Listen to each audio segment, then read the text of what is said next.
Peace, survivors. Thank you for tuning in to a new long-awaited episode of Survival Life, the podcast. My guests are the men of Black Bottom Gun Club and Malcom Little Gun Club, Michigan's Detroit and Lansing chapters of NAAGA. And with me today is Chad King, president and co-founder of Black Bottom Gun Club and owner of Apex Defense, Ross Palmer, Black Bottom's director of training and owner and operator of Great Lakes Firearm Safety Training, and we have Stephan Alexander, president of Malcom Little Gun Club and owner of A2 Tactical Defense. In this episode, we discuss going beyond the basics and the importance of consistent training. Each of these instructors offer a variety of classes that help gun owners to train and to acquire new skills. And we're not just talking CPLs, they also offer defensive and tactical training for a variety of skill levels. So outside of gun training, emphasis is also placed on knowing your state's gun laws, first aid training, education on the history of Black people in guns, and community service. So let's dig in. All right. Peace, survivors. My guests today include my brothers of the Black Bottom Gun Club and the Malcom Little Gun Club, of the Detroit and Lansing chapters of NAAGA, which is the National African American Gun Association. So with that being said, I'm going to let all of you guys introduce yourselves, tell me about who you are, any businesses that you have, organizations that you're a part of, and that way I don't miss out on anything because you guys all have a pretty impressive resume. So I'll let you guys have it. Chad, you want to start off? Sure, I'll go ahead and start. Good evening, everybody. My name is Chad King. I am the current president and co-founder of the Black Bottom Gun Club, which is the Detroit chapter of the National African American Gun Association. I'm also the Midwestern Regional Director for the National African American Gun Association as well. Aside from that, I am the chief instructor, owner, operator of Apex Defense Solutions. Think of that more like a gateway firearms training business. Where we get people in, try to get them acclimated, get first-time users comfortable with using a firearm. And then once they have taken a couple of classes, we ramp it up a little bit and get them inculcated and introduced to the firearms lifestyle, so they can be, instead of an apex predator, they can be apex defenders. Nice. Oh, all right. Anybody else want to go next? Yeah, I'll go. My name is Ross Palmer. I'm the owner operator of Great Lakes Firearm Safety Training, and I like to shoot. So I consider myself just a regular shooter, and I've been shooting since my mid-20s, maybe. Mid-20s, okay. Right, and I proudly serve as the training director for the Black Bottom Gun Club, and where my role is to present training opportunities to folks, to members of the club, introduce them to firearms, the firearms safety, firearms knowledge, and to increase their level of understanding and safety as pertains to firearms. I like shooting pistols, rifles, shotgun. I'm a competitive shooter, and I like to, and I'm an instructor as well. So I hold instructor certifications from a few different orgs, and I just like to shoot. Listen, okay, Stephan, before you go, hold up. Chad and Ross, first off, what award did Black Bottom Gun Club get from the NAAGA Association? Can we talk about that? So, they're so humble. I'll say it like this. The Midwest cleaned up in awards. I'll say it like that. The Midwest cleaned up in awards, right? Black Bottom Gun Club got Chapter of the Year. Malcom Little Gun Club, y'all got the up and coming chapter, right? They got the up and coming chapter for the National African American Gun Association. So yeah, and Malcom Little also got a Words of Wisdom award too for the founder of their club as well. I don't want to get too much into that. That's for Stephan to talk about because he's their guy. I don't want to get too much into it, but suffice to say, the Midwest cleaned up as a whole. Nice. Very proud. I know, right? I feel so proud to be a part of the Black Bottom Gun Club. And Ross, I just like to shoot. Ross, did you not win some type of competitive award or something? I don't want to say it wrong. Didn't you do some type of competition and came out pretty nicely on top or so? Yeah. So I shoot a few different type of competitions, and mostly one called IDPA right now. I go back and forth. And this year I was fortunate enough to win the state of Michigan championship in the custom defense pistol. Nice. That's the division where you shoot 45s, 45 caliber ACP guns. And I did the same thing for a match called the Tri-County Sportsman's Challenge. And I was division champion, and I was, first place expert in the Wisconsin State Championships. And some really close calls in a couple other championships that had some kind of issues. But I've been shooting for a while. That's my thing. So That's his thing, and he's trying to make it our thing, y'all. So I'm gonna get there sooner than later. I'm gonna get there because Ross says, "Why not get out there? As long as you know safety, you can get out there and not hit a doggone thing, but just get out there and get used to it."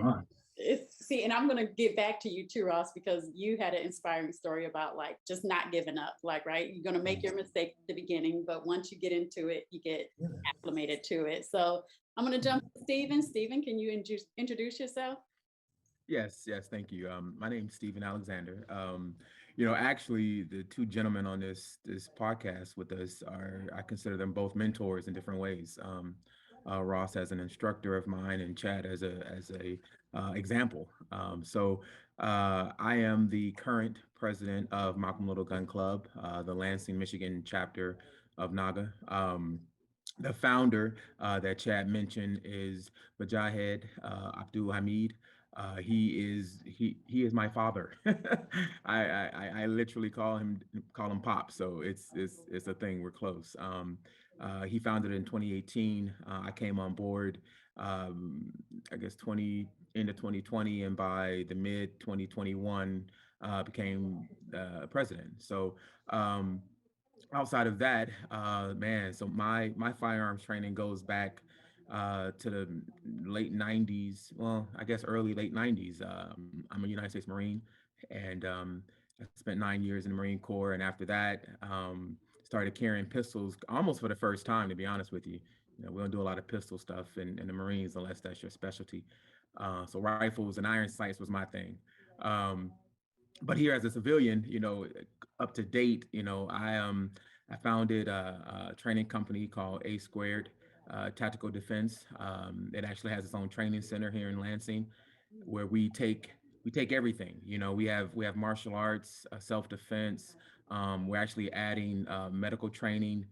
We literally today had our guys certified for Stop the Bleed. So we're going to be holding that. I know me and Chad talked about that. So that literally happened today, and we'll be offering that soon. So we, anything that has to do with our community, that's what we're about. I'm gonna piggyback on something, not what Ross said, but what Ross has behind him, his logo, and that says train, instruct, and compete.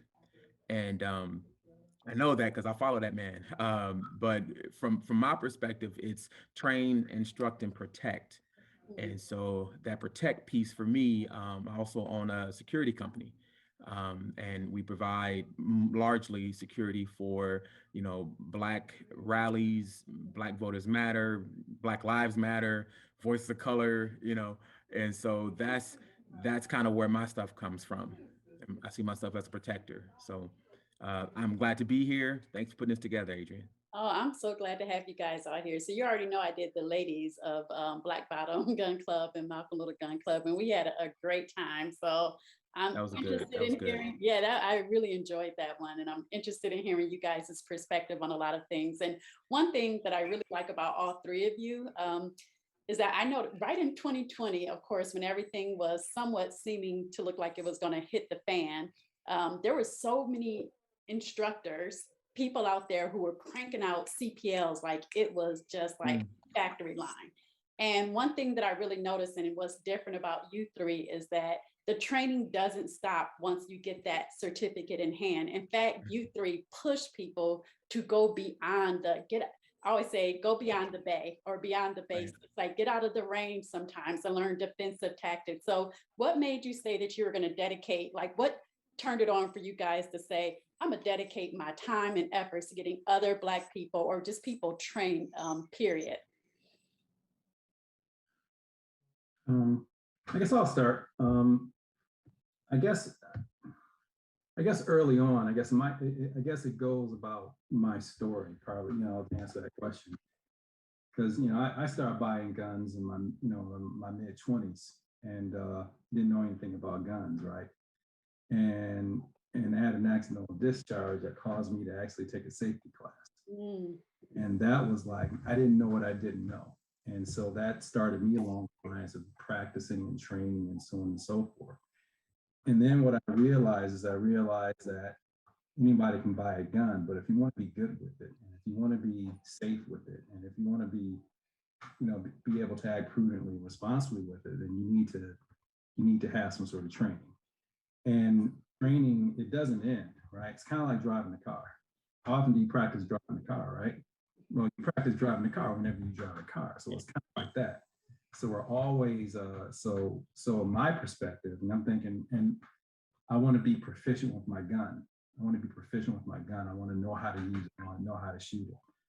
And for me, I'm not a wonder kid person. I mean, I don't have any innate abilities. I wasn't born with a Glock in my hand, but so I got to practice. I got to practice and I got to train. And I guess what started me getting other people to do it is that, I just like telling people about my passion about about gun safety and making sure that they can be safe. And that's all. It's also fun. That's probably where the competitive thing comes in too. So, but all of it is kind of combined for me. My mantra in the back is train, instruct, compete. Sometimes I do more of one thing than the other. So right now I'm competing more than I'm training, instructing, and sometimes I do more than the other, but I do all of it. I think it's kind of like a cycle or a wheel, right? And, yeah. So that's a little bit of why I start training people and how I start training and why it's important. Yeah, yeah. I'll hop in there. You mentioned 2020 earlier, Adrian, and I gotta say, like 2020 was a huge wake up call for me personally. I was already into firearms. I was already into the Black community. I was down, but I didn't know. I didn't know. I didn't know how bad things had gotten in so many different levels. And for me, I went to a Black Lives Matter rally protest. I'm not sure what it was officially called. And what struck me was all of my brothers and sisters who were around me, and they had firearms, some of them had ARs, and it was obvious to me just by looking that they were not sufficiently trained and comfortable and aware with those firearms. I seen stuff that literally scared me, and without getting too deep into it, what I was afraid of was that something tragic would happen out of this effort to stop tragic things from happening.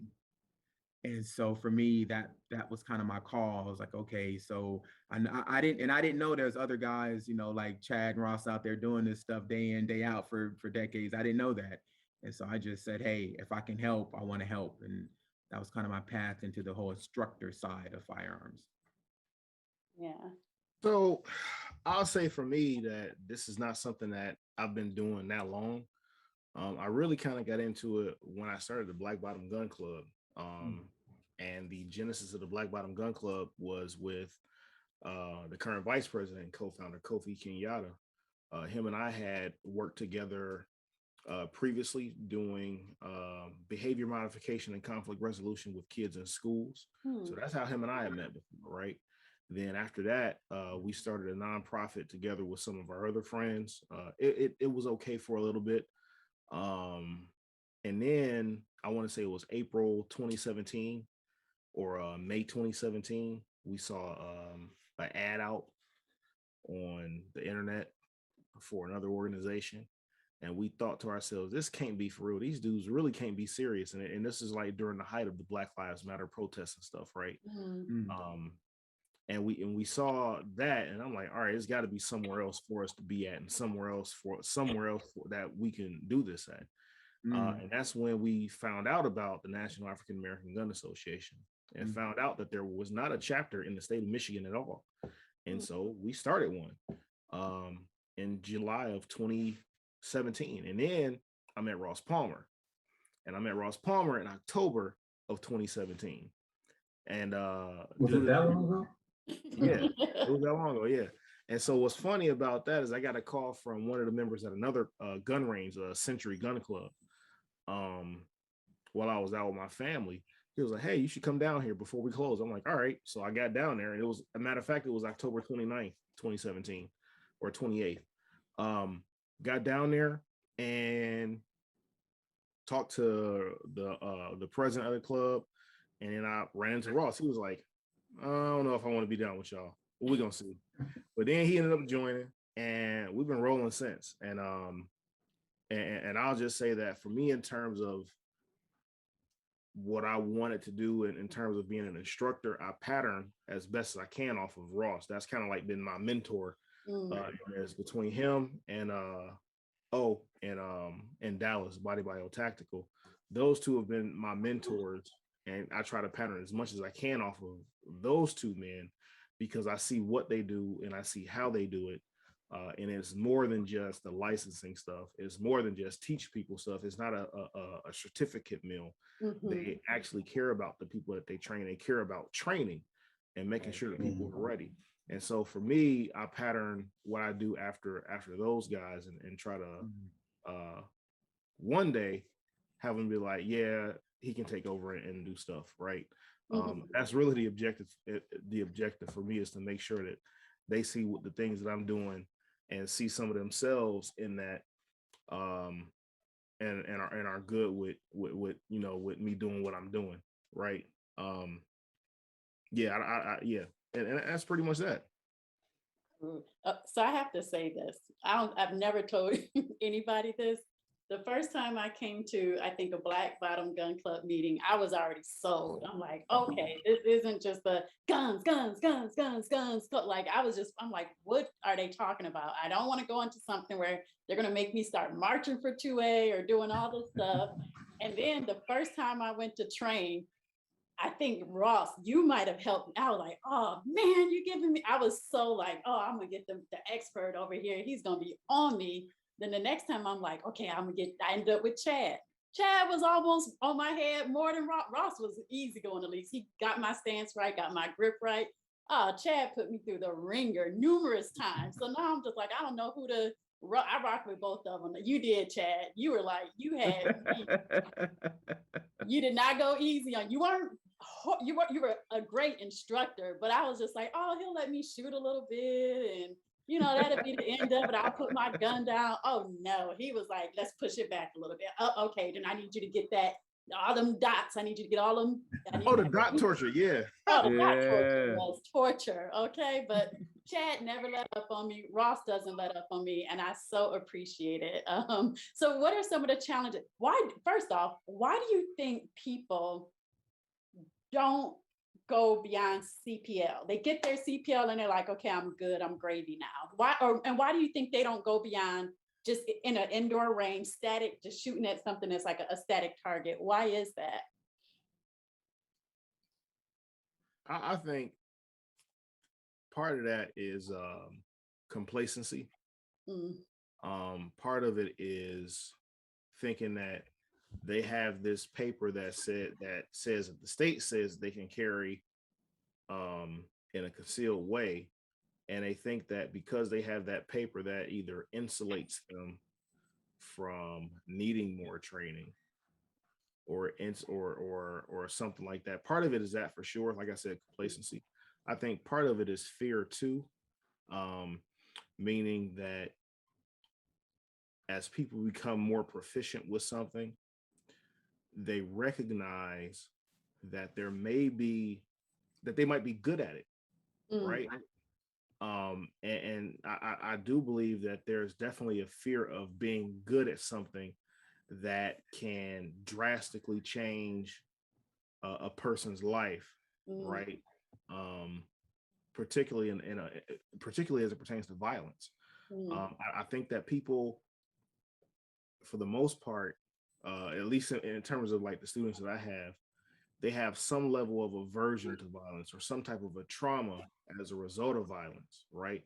And so they get a CPL thinking that's all they need, but they're not really dealing with that unresolved trauma that's preventing them from taking additional classes to get better at this thing that may save their life, right? I certainly think that's part of it. And the last piece of it, I think it is that they don't know that they need it, right? They don't know that they need the additional lessons and the additional practice and the additional classes to be able to use a firearm with effect, right? And whether it's, on the range, shooting pieces of paper or steel, or whether it's potentially having to save the life of yourself or a loved one, people don't think that they don't know that they don't know, right? And they think that what they do have, that level of information is really all that's required. And it's not.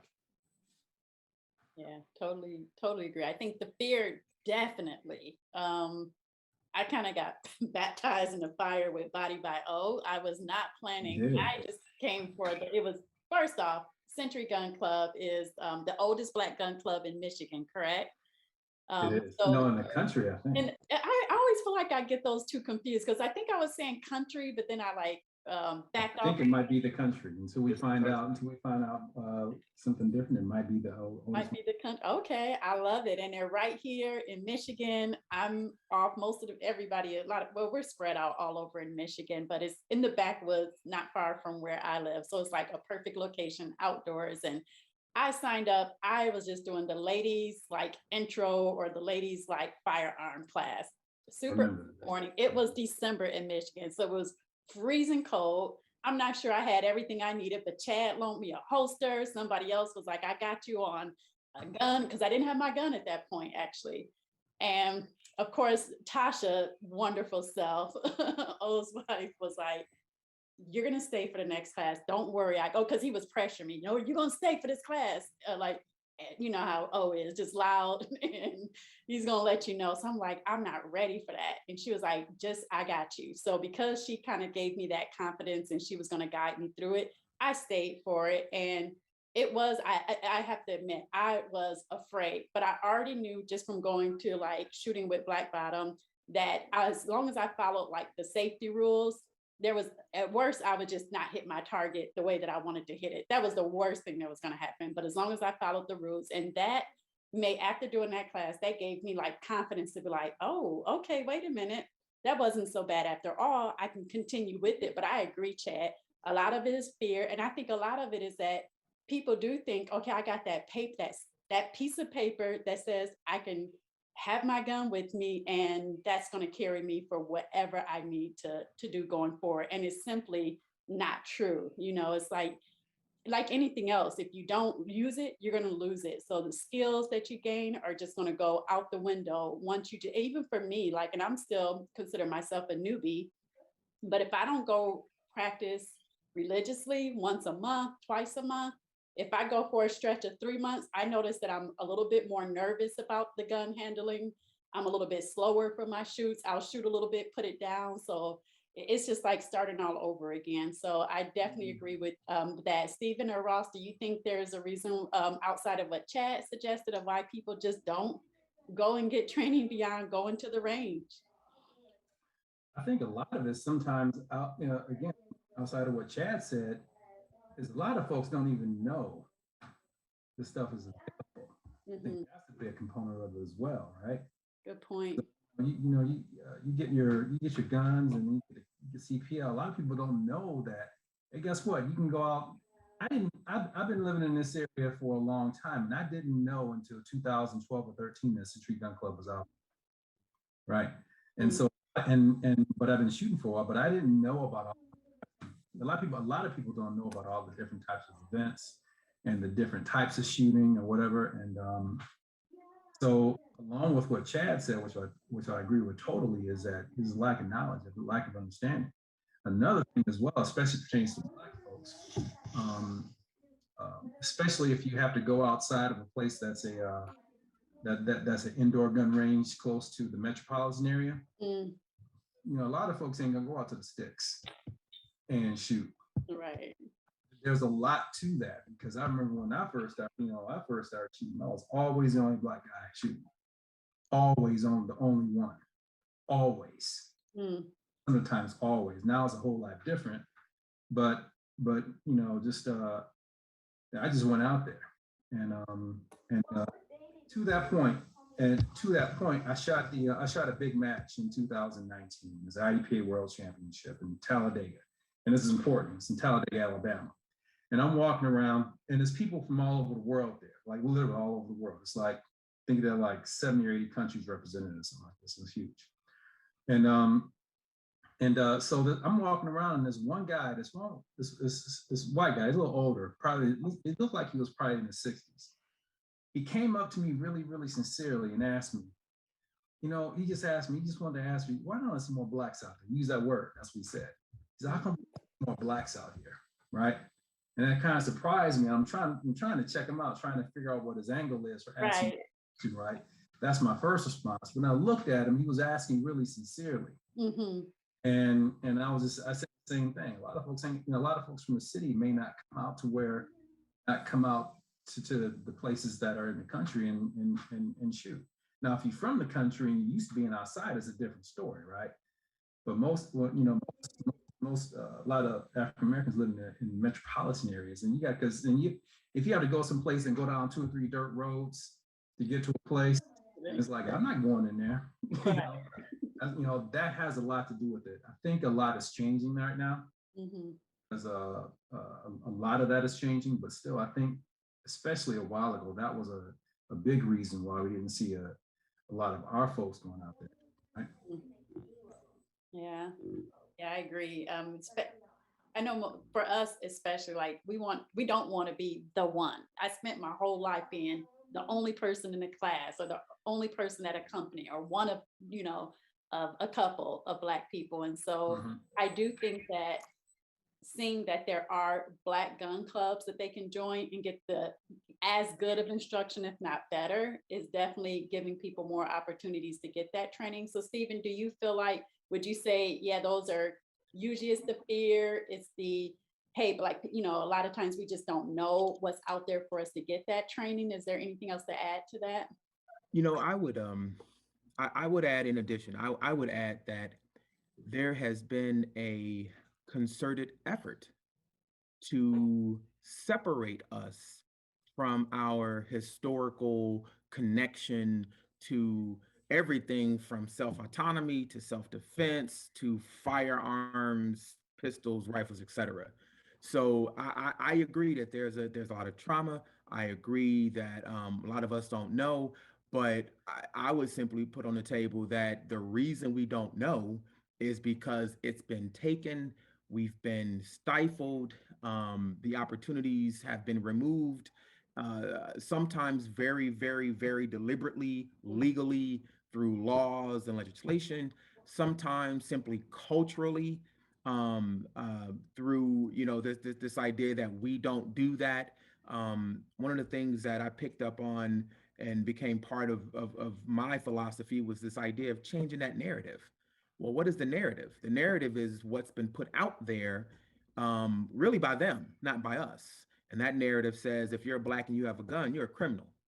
That narrative says you can't be trusted. That narrative says you're not smart enough, competent enough, intelligent enough to fill in the blank, right? X, Y, Z. And so, it became important very early on for me to be like, okay, first of all, not only can we do this, but the reality is we've always done this. We've always handled fire. I mean, since firearms became a thing, we've been involved with it. And we've been some of the absolute best. Black Bottom and Malcolm Little are sister chapters to Bass Reeves, which is the original Atlanta chapter. Who is Bass Reeves? Bass Reeves is a bad mother joker. He was law enforcement, Black, expert marksman, like he was literally the Lone Ranger. I grew up with Long Ranger and Tonto and that horse and all that stuff. That's not what it looked like. That's not who it looked like. I was 40 something years old before I realized that cowboy was a derogatory term for black people that worked with guns and ran cattle. I didn't know that. Nobody told me that when I was in grade school, and the fact, and whether it's derogatory or not, the fact that I wasn't told that was part of that systematic erasing of our historical roots to firearms. Yeah, I agree. Because I wonder how many people, I don't know, have you guys ever felt this before where it's like, listen, I know I have my CPL, I'm well trained, I have it on me, but is there still a fear sometimes that you might be accosted or you might run into a police who's not as like, you know what I mean? All that the rules and the laws go out the door. They might try to give you a hard way to go, or it could, turn into something worse. You guys ever fear that at all? Being black with a gun carrying? Yes, and for me, it's like my personal experience with it. Every time you get pulled over, you always got to think about that. So you always have to, in my opinion, go, do all the extra stuff. And I think we teach people. We've had those conversations in the club, and we've taught people about what you do when you're pulled by the police. But yeah, it's a real thing. And to say it's not a real thing is disingenuous. Right. Personal experience has been when I get pulled over by police officers, just knowing what to do. I've had positive experiences, right? But that's not the same. That's not to say that you can get somebody that's whatever cop that whatever's got a bad day or doesn't like you or for whatever reason is just going to cause problems, right? But that's something that you always should have in the back of your mind, honestly. Whenever you're carrying, whenever you get pulled over by the cops, is basically how you're going to get home to your family that day. And making sure you do the things, regardless of right or wrong, regardless of how you feel, how you're going to get home to your family that day. Right. So that's the big thing for me. So it's definitely a real thing. Yeah, I'm pretty sure Chad and Stevie, you feel probably would echo the same sentiments, huh? Yeah, I would say, again, if you don't have that thought or don't have that, I won't necessarily say fear, but if you don't have that concern, you may not be being honest with yourself, right? Because it's a thing. But that being said, just because it's a concern does not necessarily mean that you have to or that you should go about your life and represent yourself as anything less than what or who you are because you're carrying a gun.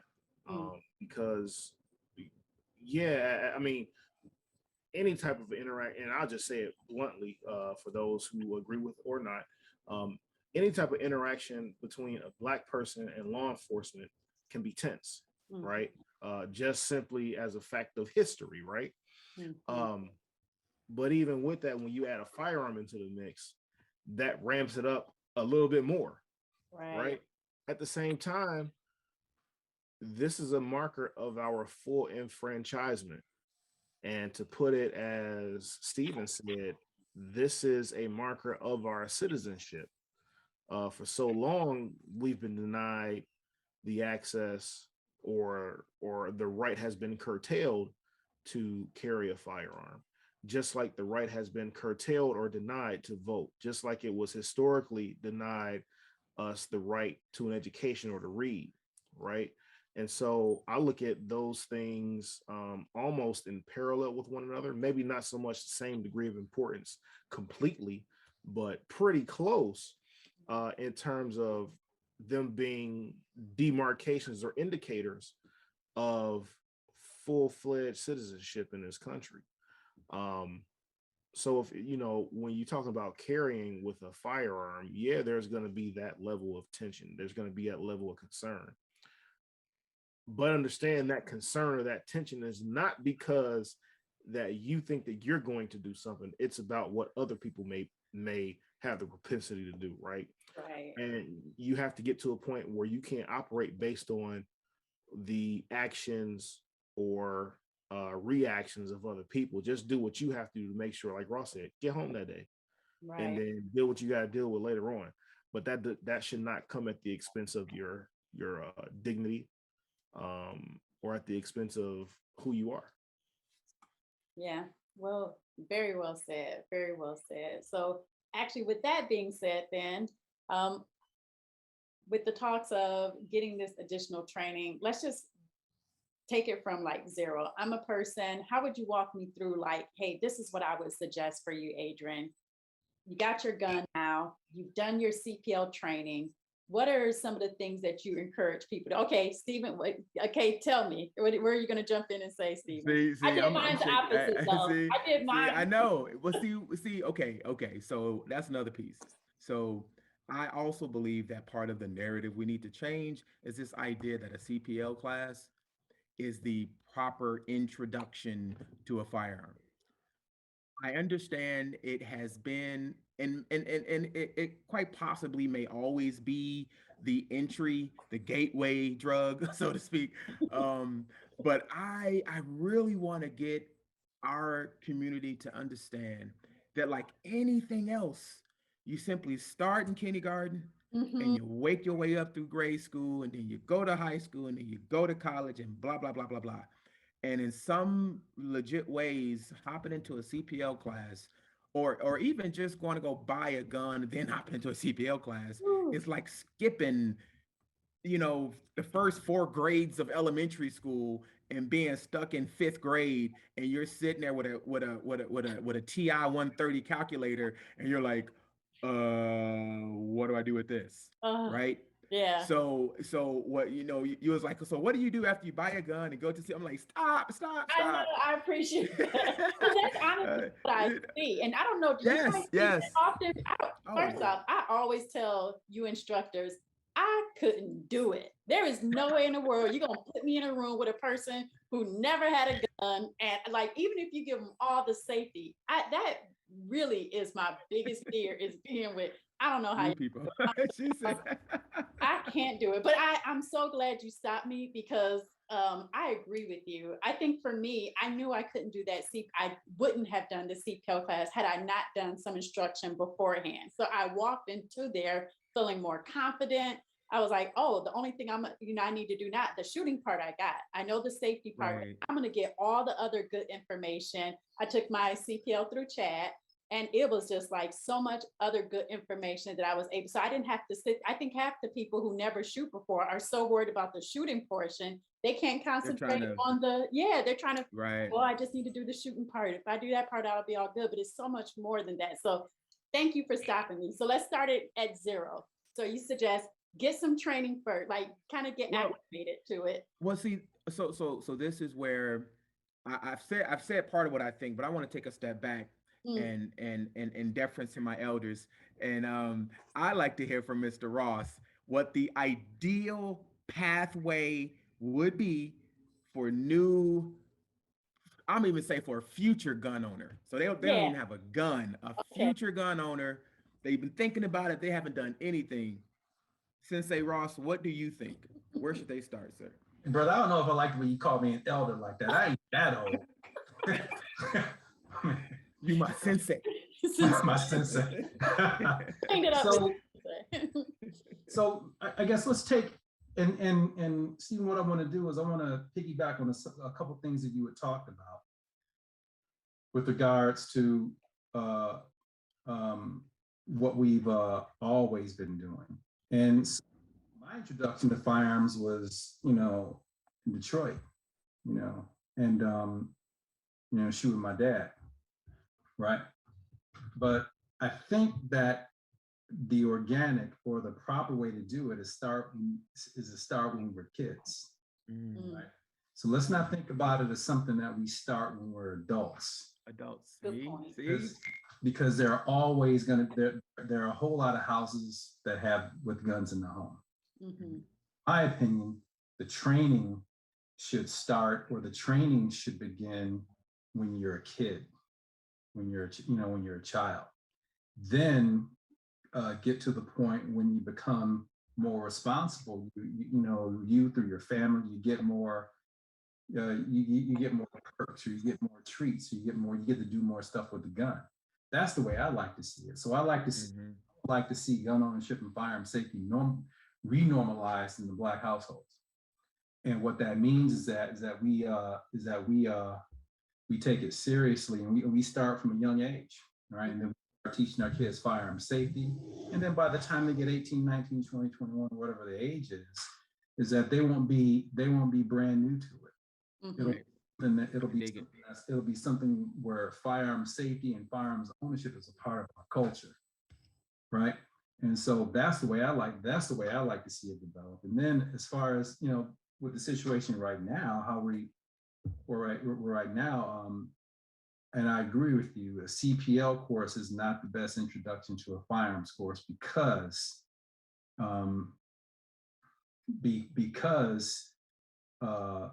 we need to, because that CPL course is a mandated course by the state. And so many people are going to be there. They want to be there for that 8 hours period to get that piece of paper. Right. So like for folks beginning, what I would say is, all right, you take a basic course. This is a gun. This is how you clean it. This is the basic safety. You go shoot it for a little while. And then just like Adrian, when you get to that CPL course or that the course you need to get your license, then it's not the first time you're shooting a gun. It's not the first time you're holding a gun. You know about the safety.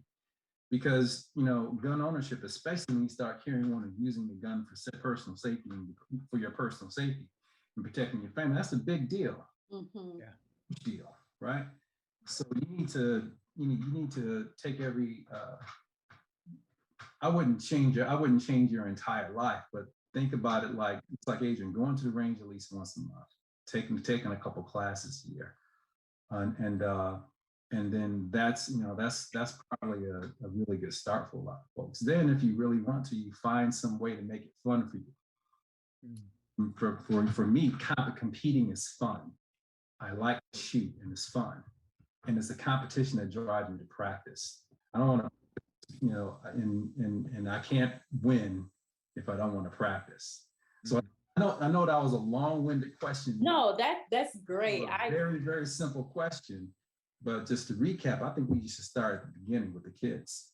And I think that's one of the things, and Chad, I want to talk a little more, is that's one of the things that Black Bottom Gun Club that we're developing, that we actually know that we've developed and we're pushing out to our communities with regards to what's the organic or the best way to get people involved in firearms safety.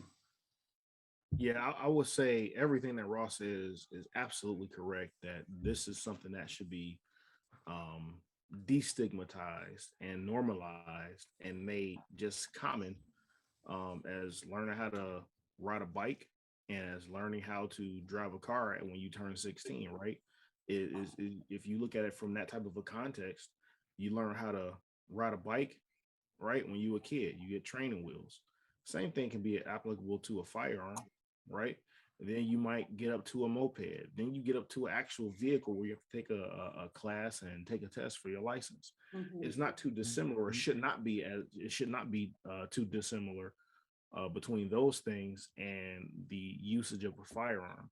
Because a lot of times when people come into a concealed pistol license class, to everyone's point here, it often is their first time handling a firearm.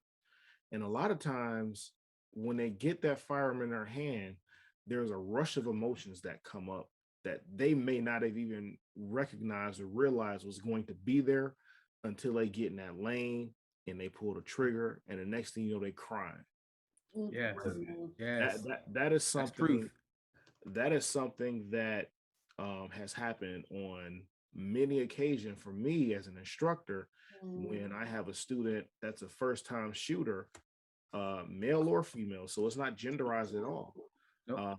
This is something that happens with men and women who are shooting for the very first time and experiencing this thing without having dealt with, without having done it earlier in their life, or without having dealt with the trauma that is in their life as a result or surrounding the way a firearm has impacted themselves or a loved one in their life, right?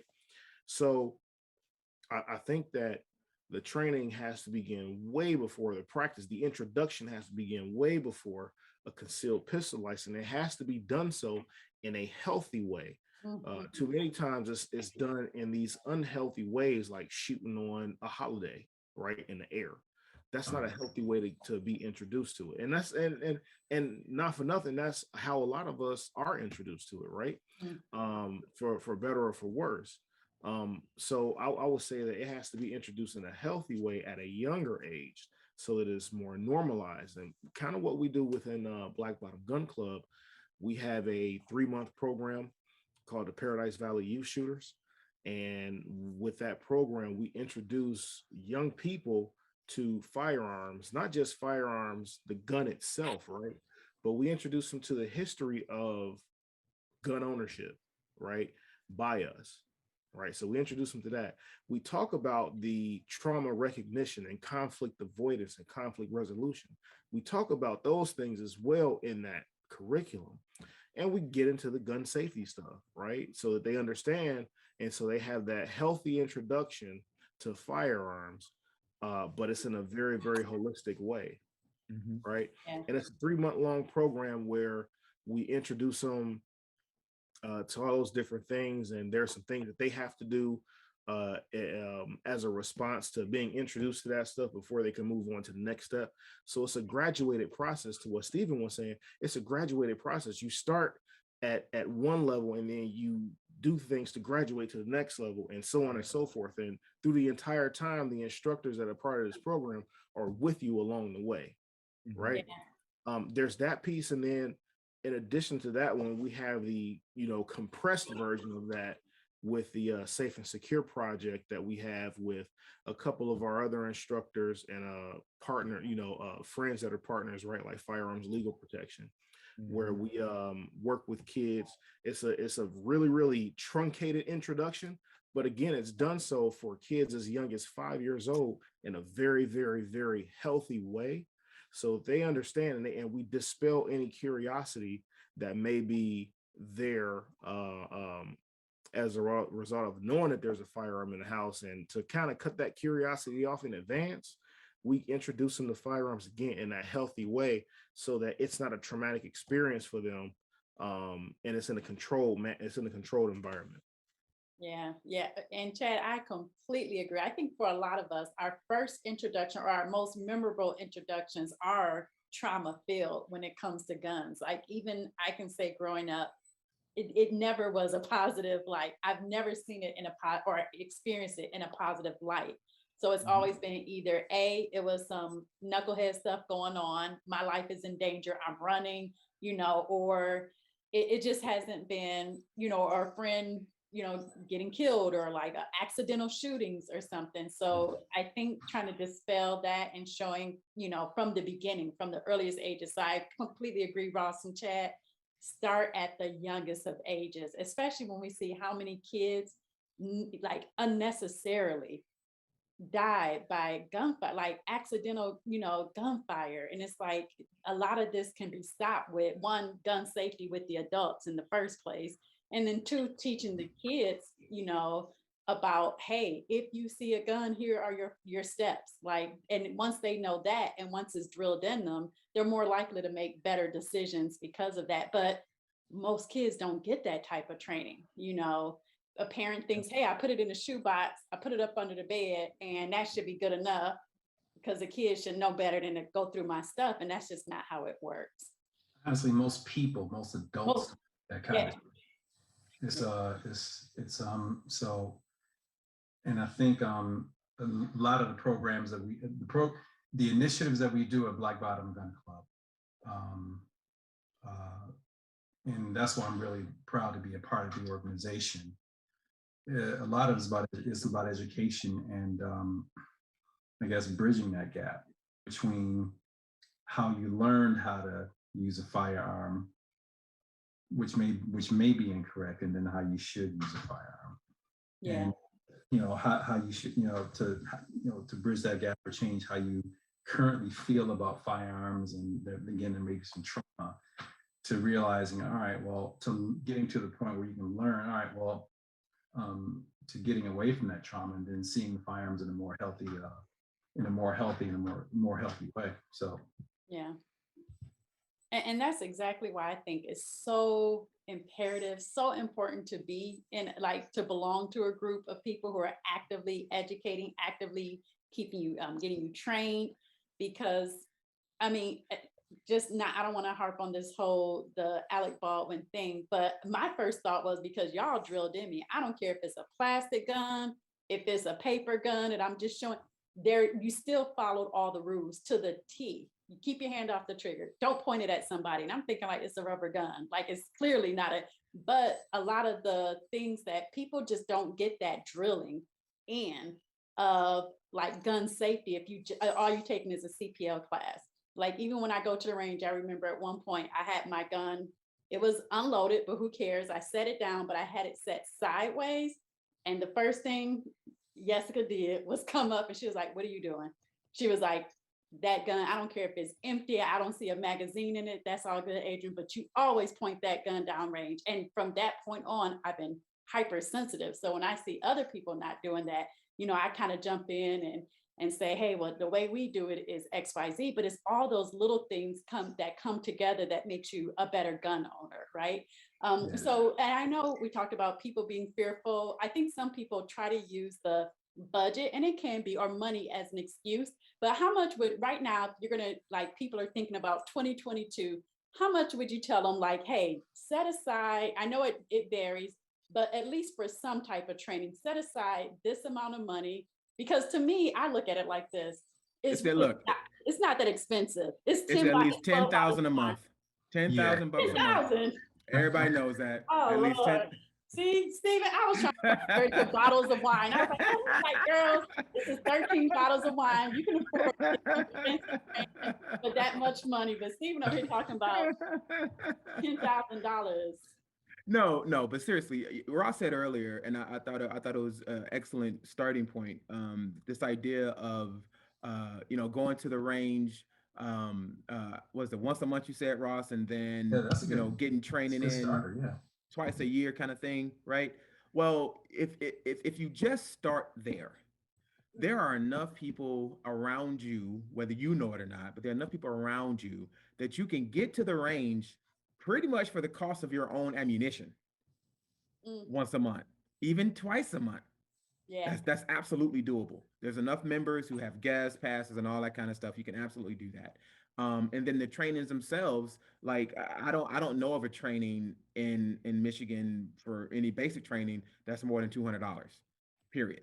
So if you said 2 of those trainings at the highest price we can find, that's $400. And whatever that is, divided by 12, divided by 5, you know what I'm saying? Like, that's what we're talking about. And once, see, the thing is, once you realize the importance of your competency with that firearm, you'll find it. You will find the training. You'll find the person who has that membership. You might even commit yourself to getting your own membership to a range so you don't have to find somebody else. But I think a huge piece of it is really about what priority individuals place on their individual competency. How many I feel like a lot of people feel like, well, I know enough to, and then you fill in the blank, to carry it, to own it, to buy it, to da-da-da, or, well, the cops got guns. I don't even need a gun. The cops got all the guns, and I'm like, what? Know ye not that you are your own first responder? Yeah, right. That's in a good book somewhere. So, like, come on, y'all. Yeah, so $10,000 a month. I'm gonna start saving. Chad, because all of you do defensive training, do training beyond just like the range. I know, Stephen, you have the gun dojo, right? And you can go in and gun jiu-jitsu, and you can go in and get firearm cleaning. With through Black Bottom Gun Club, we've done Stop the Bleed. What is it? What was the other one that Counter the mass shooter? Yep, active shooter. And then I agree, like being in a gun club, and I'm just I'm always floored at the fact that I have all this information and help available to me because one, nobody's gonna let me sit up there and do no dumb stuff or just be like way off the target. They don't care how new I am. Adrian, we're gonna start getting you into some groupings. And so if you go anywhere else, you're gonna pay heavily for that. But through the gun club, you have access, like you said, Stephen, to people who are willing to help on the spot. And then people within the club who are instructors, where it's like, okay, I trust them, I know them, and I can get my training from them. So I would say if you spend $5 a day on coffee, it's hypothetically, if you spend $5 a day on coffee at 365 days a year, that's roughly $1,800, right? Cut your coffee budget in half. Heck yeah. You cut your coffee budget in half, you can get a gun and probably 2 classes in a year. Right there. That's how you can really like simplify it. You know what I'm saying? I dig it. Right there. It's really cut your coffee budget in half. Right. And that's a gun. That's you looking at $600, right? You can get a used firearm for about $3 or so. A decent new firearm, surprisingly, for about $3 or maybe $4. And you take a couple classes within a gun club or a decent instructor who doesn't cost a lot, right? You right there, you at about $600 with a gun and probably 2 classes per year. Just like to Stephen's point, is really all about prioritizing, right? What you think is important, what matters to you, right? And I get people survive on coffee. I understand that. I don't survive on coffee. I survive on tea. So I understand, right? At the same time,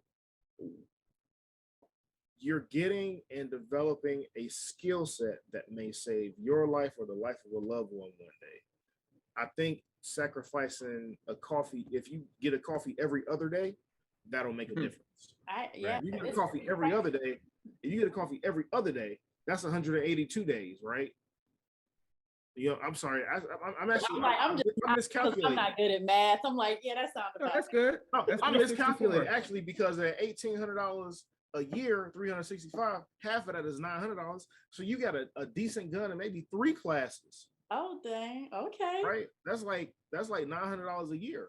So it's all about how you want to prioritize it, and the best way I can explain it is try to bring it home to things that people are kind of familiar with and things that they used to spending money on a regular basis. A fifth of some tequila or some Hennessy, that's like 3/5 easy for one class, maybe 4/5 depending on how many fifths. It could be that if that's your thing, right?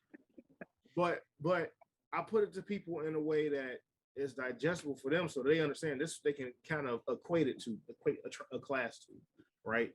Just cut your coffee budget in half for the year, and that will get you a gun and some quality training. It's doable. It's doable. Yeah, if I could just throw out there, and this is I don't okay. It's kind of obvious, so I'm not trying to sound condescending, but the instruction you receive in a group class, it could be excellent, awesome, no questions asked, but it's actually cheaper to have one-on-one time with an instructor. It is, and better. Now, here's the deal. You're either going to spend time or money. You got a choice. So you could spend more money and try to get something done in a smaller period of time, or you can spend more time and get things that cost a little bit less money. So if you have so we're talking about 8-hour classes, CPLs, but not just CPLs, right? Because some basic classes are 8 hours, 6 hours, something like that, right? And you figure if that class, I'm just gonna throw a number, for $150.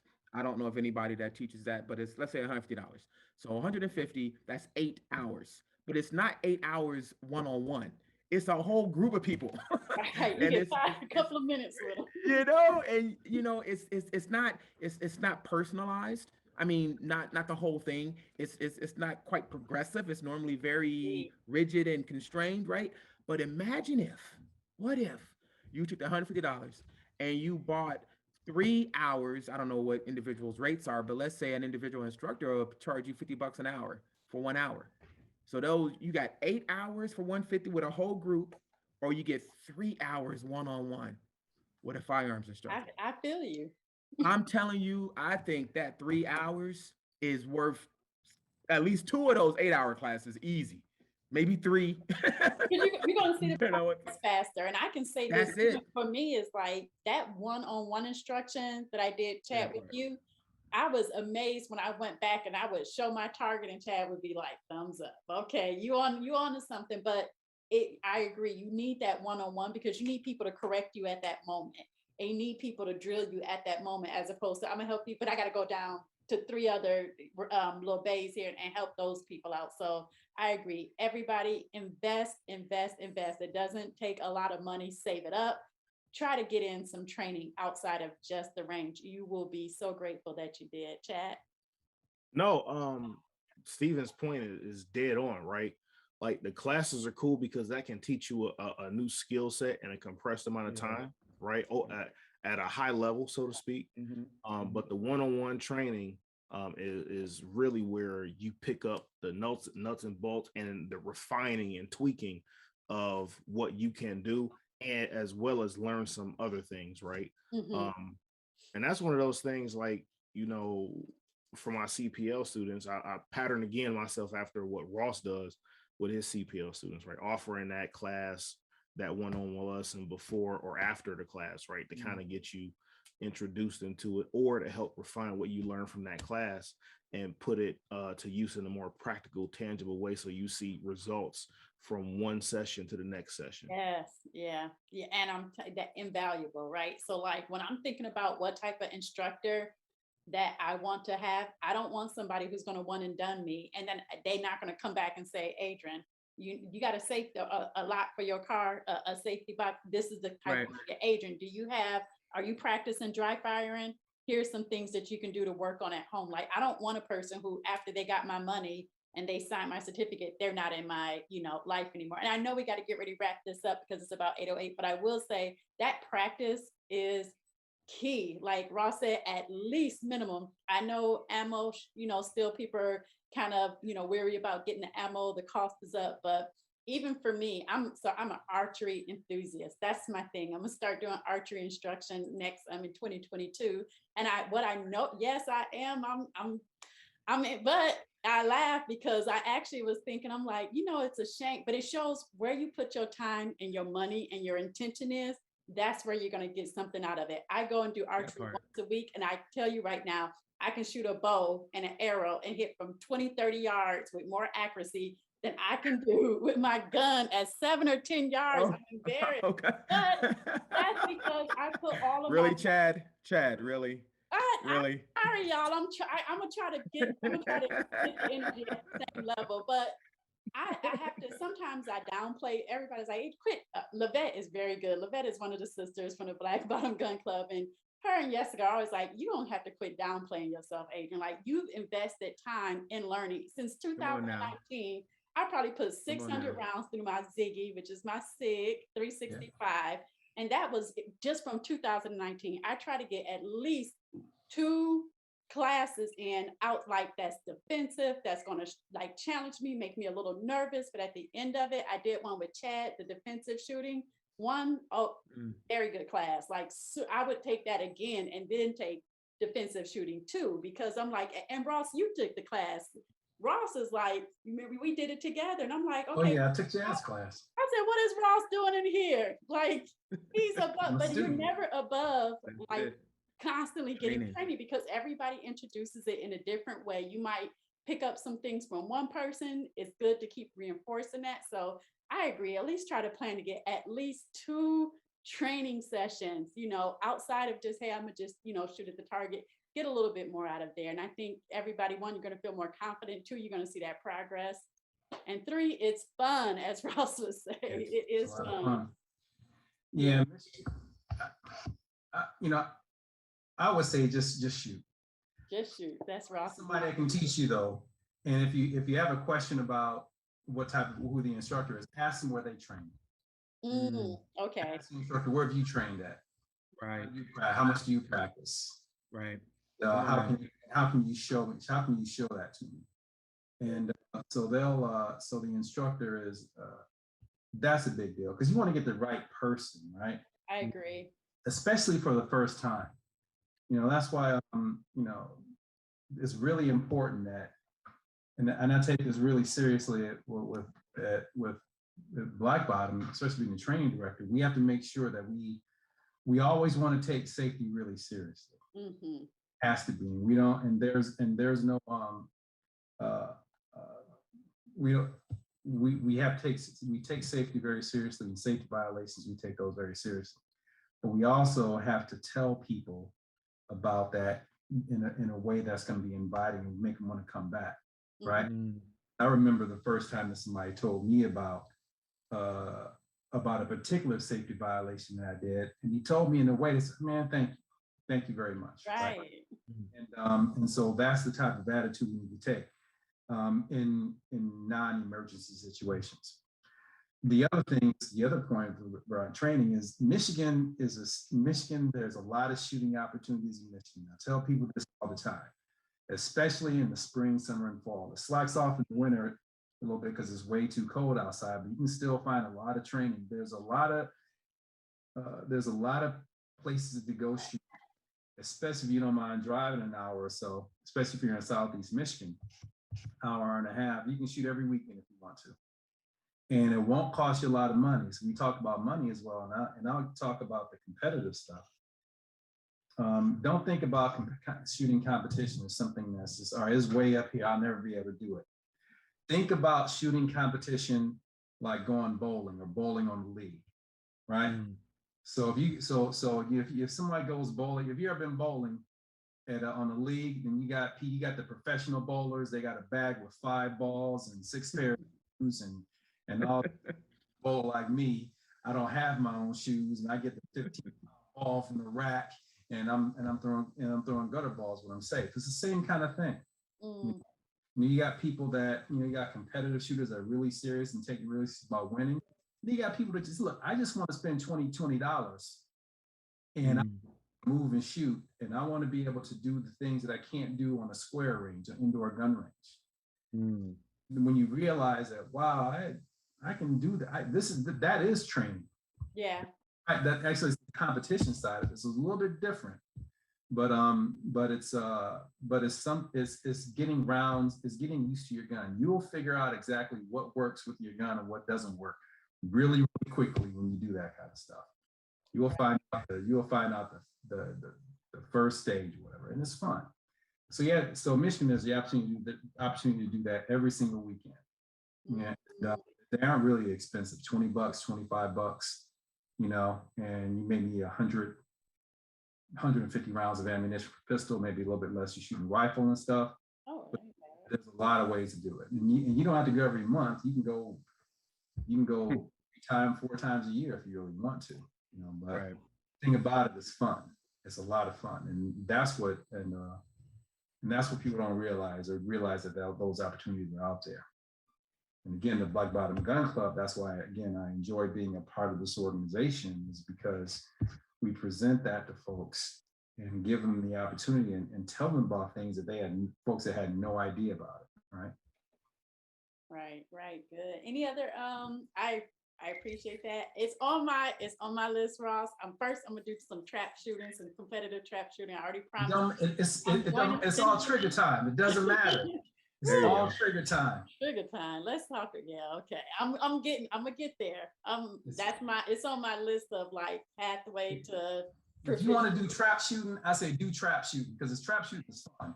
I love trap shooting. Go ahead and do it. I'll start there, and then I'm gonna transition to the next. It doesn't matter. It's all trigger time. It doesn't matter. That's true. That's true. Any other good parting words, Stephen or Chad, that you guys want to leave us with? We've mentioned a couple organizations a few times. I know you said at the beginning.